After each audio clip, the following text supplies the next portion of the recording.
So we've been talking about Chris Bledsoe a lot. Bledsoe Said So family, Tim Taylor. You know we love to talk about Tim Taylor, really mysterious figure, right? The Hammer, we still don't know anything more really about that, wish we would, but we're going to, and we're going to cover it here, so subscribe, notifications on, okay? And watch till the end because the best parts are there, as always. And today we're going to be talking about Chris Bledsoe having his memory wiped, potentially. And, yeah, American Alchemy, Jesse Michaels, one of the favorites. Extremely good content, and every time, and he uploads a lot. So, yeah, we're going to be checking this out.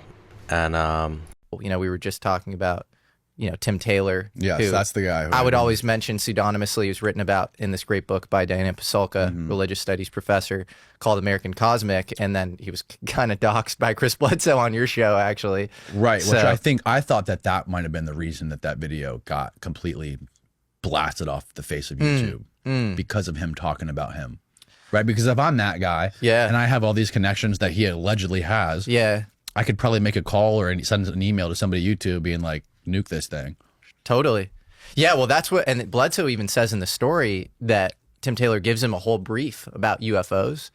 And then he says, you can't send this to anybody. And then he sends the email or something to his wife or I don't know, somebody very close, and immediately gets a call from Tim being like, Knowing that he forwarded it. Yeah, you f***ed up. Yeah.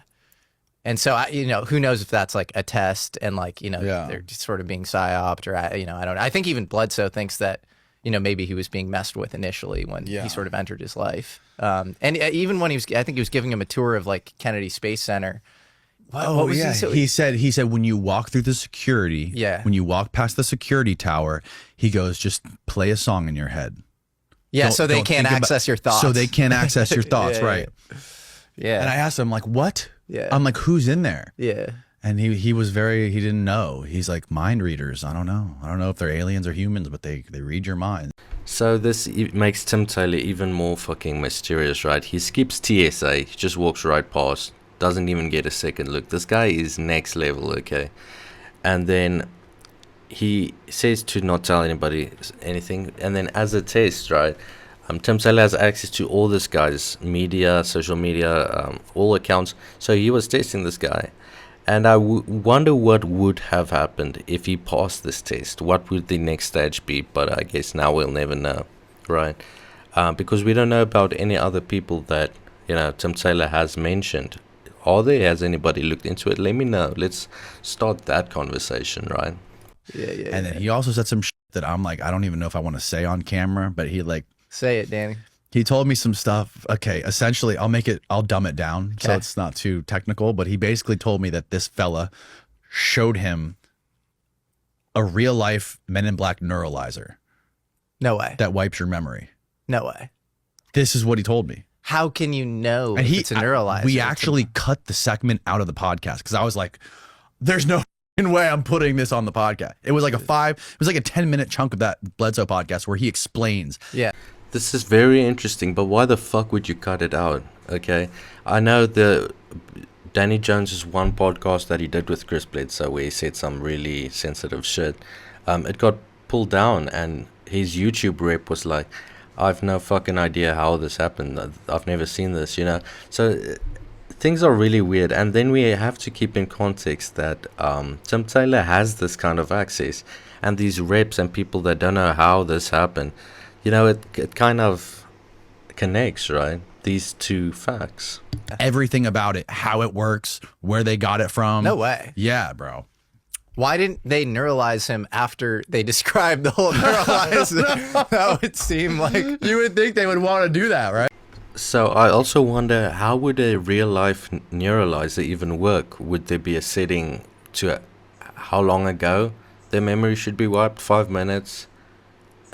3 months? A year? How... there's a lot of questions that pop up when you think about that. Or just any abnormal changes recently gets removed, or... it's really fascinating. So did those movies where... they neutralize people and wipe their memory, are those based off information given by people that know about it, right? Just like the UFO topic with UFO movies, a lot of them, they gain intel from people who's supposed to know about this kind of thing, right?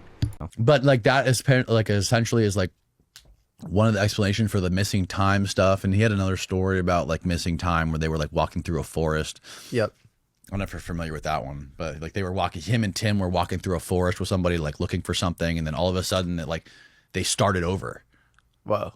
Like they almost like started back to where they were an hour ago with in an instant. Like almost it was like a loop, like they looped through time or something.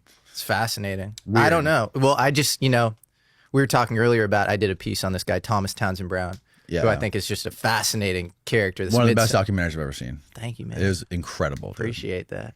Yeah, well, he's amazing. He's, I think, like a forgotten hero in American history. I think he made all sorts of breakthroughs in the world of gravity.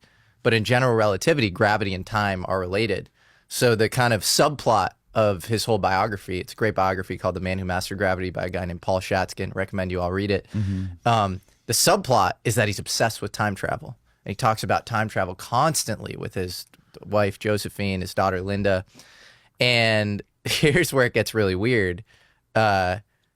Apparently, Tim Taylor told Chris Bledsoe that he was part of a secret time travel group in Nassau in the Bahamas.